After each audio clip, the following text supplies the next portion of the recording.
ketahuilah sebelum itu kita nak sebut sentuh sedikit tentang perkara-perkara berhubung dengan COVID kita ini. Ini jangan kita sangka ini wabak-wabak biasa nanti dia akan berlalu. Tidak. Yang Nabi mengatakan kita akan menghadapi fitnah semakin gelap dan segelap seperti gelapnya malam dah masuk dah. Jangan kita sangka ini wabak-wabak biasa. Seboleh-boleh kita nak fight dan kemudian nanti dia akan reda kembali sebagainya. No. Dia reda tidak. Selagi dia masih sekarang tengah gelap ni, kau grab apa yang kau masih nampak. Kau grab apa yang kau masih dapat. Akan gelap lagi, akan terlepas. Tak grab sekarang, tak dapat. Kita sudah dengar bukan? Nabi kita SAW menyebutkan akhir zaman nanti Kaabah pun runtuh, Quran pun akan lenyap hilang. Satu masa nanti mushaf kita buka kosong, blank. Bahkan yang dalam dada-dada manusia pun akan hilang. Itu Kaabah dan Quran adalah sebesar-besar syiar dalam Islam. Itu pun akan lenyap. Bermakna menuju kepada waktu itu banyak yang akan lenyap lagi. Sampai maksimumnya, paling maksimumnya Kaabah dan Quran pun akan hilang. Dan sekarang banyak sudah mula hilang. Jangan kita tak sedar, jangan kita ingatkan masih lagi macam biasa. Banyak dah hilang. Tak tahu dapat balik ke tidak.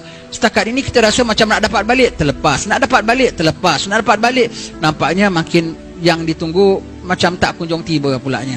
Barang terlebih awal saya suka tekankan dia, bukan cakap kami anti SOP ke apa. Bahkan kita sokong kena patuh SOP, kena ikut undang-undang, kena ikut peraturan. Cuma kita nak mengenang apa yang kita terlepas, apa yang dah luput daripada kita. Yang kita harap kepada Allah Ta'ala supaya walaupun ibadat kita dalam suasana begini tak macam dulu lagi. Hanya 9 bulan tau ibadat kita dah tak macam dulu lagi. Luput apa kita luput? Fadilat saf rapat. Sehingga Nabi mengatakan kalau saf rapat itu syaitan tak boleh mencelah. Berapa bulan syaitan bebas masuk antara kita. Maka banyak perpecahan antara umat akan kita lihat. Banyak dia anti dia Lihat sekarang, satu jiran ada bikin acara sembunyi-sembunyi, curi-curi, jiran komplainkan. Semua hati dah tak bersatu lagi. Fadilat saf rapat tak ada. Fadilat amin bersama dengan imam. Siapa amin serentak dengan aminnya imam, itulah aminnya malaikat kabul. Dan hanya berapa orang saja boleh mengaminkan sembahyang? 3-4 orang, yang setengah tempat 12 orang, yang setengah tempat Jumaat pun hanya 40 orang, yang ada hanya setakat 120 orang. Tak macam dulu. Gema amin tu, yang lain itu tidak dapat nak aminkan. Apa lagi luput? Luput fadilat jabat tangan. Seram, kita nak jabat tangan orang, kita seram. Sedangkan jabat tangan itu, kita jabat tangan kita, jabat dosa gugur. Dan kalau bila kita jabat orang, cuba orang ada COVID, orang ada macam-macam kurap, ada apa semua, kau jabat tangan dia. Boleh terkena kotor dia tak? Boleh terkena cemarnya tak? Boleh kan? Kalau orang baik, orang suci, orang bersih, dia berpindah juga kepada engkau keberkahannya, berpindah juga keistimewaan dan kemuliaannya.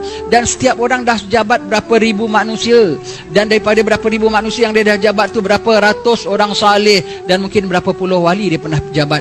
Lepas kita berapa bulan ini kurang sekali jabat tangan kita. Allah. Apa lagi luput fadilat? Senyum. Kau senyum macam mana manis sekalipun orang tak nampak tutup muka. Sedangkan senyum tu sedekah. Dahlah pahala sedekah 10 sen 20 sen kita susah nak buat. Pahala sedekah daripada senyuman pun dah tak dapat lagi. Allah. Di sinilah kita diuji oleh Allah Subhanahu Wa Taala. COVID ini dites. Kau positif, negatif, positif. Swab test, blood test, macam-macam test. No, not only that. Datang bersama dia tawakal test, redha test, sabar test, endurance test pada Allah Subhanahu Wa Taala. Banyak orang kena COVID, tawakalnya hilang terus, panik tak tentu arah. Kena COVID saja tak reda, bising sana bising sini, nyalakan itu nyalakan ini. Allah, di mana tawakalmu? COVID ni seram tau. Kan kita bilang Cina takut mati. Cina takut mati pun berani buka kedai pasal nak akan untung. Cina rugi, rasa rugi tak dapat untung duit. Melayu tak buka ibadat, tak buka kuliah, tak buka apa, tak rasa rugi kurang pahala, tak rasa rugi kurang fadilat, tak rasa rugi hilang ilmu, tak rasa rugi hilang barakahnya. Allah. Kalau lantaran diancam sedikit dengan sedikit takut kuman, kita dah rela macam nothing wrong tertinggalkan ibadat kita. Tak sanggup nak mempertahankan agama dalam diri kita sendiri, pegangan agama kita sendiri. Bagaimana diancam pada zaman fitnah nanti akan datang?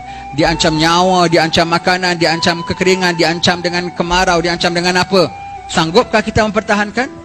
Kalau sedikit ancaman dengan worry, takut ke mana je kau dah jadi macam never mind, tak semayang pun tak apa, never mind, tak semayang, dengan rela. Bukan kita bermakna cakap ini suruh ceroboh semua pergi datang ke masjid ramai-ramai beribu-ribu, tidak. Bermakna paling tidak sedih, paling tidak insaf, paling tidak takut. Kau luput macam-macam kau tak sedar dengannya. Allah. Tunggulah bala akan datang. Bala apa? Bala longgar akidahnya. Bala apa? tak begitu prihatin terhadap hukum-hukum Allah Ta'ala. Manakah tidak nanti akhir zaman Dajjal kalau datang, people easily follow them.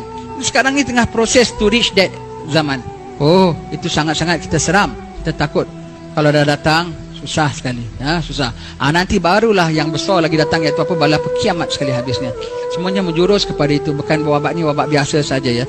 Ini adalah satu ujian peringkat awal bagi kita. Selamat kau, mudah-mudahan kita selamat, mudah-mudahan Tuhan terima kita, ya. Kita belajar apa yang ada pada wabak ini. Ini COVID ni tentera Allah Ta'ala. Bagi orang-orang jahat memang sebagai punishment bagi mereka. Bagi setengah orang untuk mereka insaf, tobat. Bagi setengah orang menjadi kafarah dosa-dosanya. Dan saya cakapkan ini semua untuk sama-sama kita renung, untuk sama-sama kita takut, untuk sama-sama kita berlindung. Jangan sampai kita terperangkap. Bigger examination would come.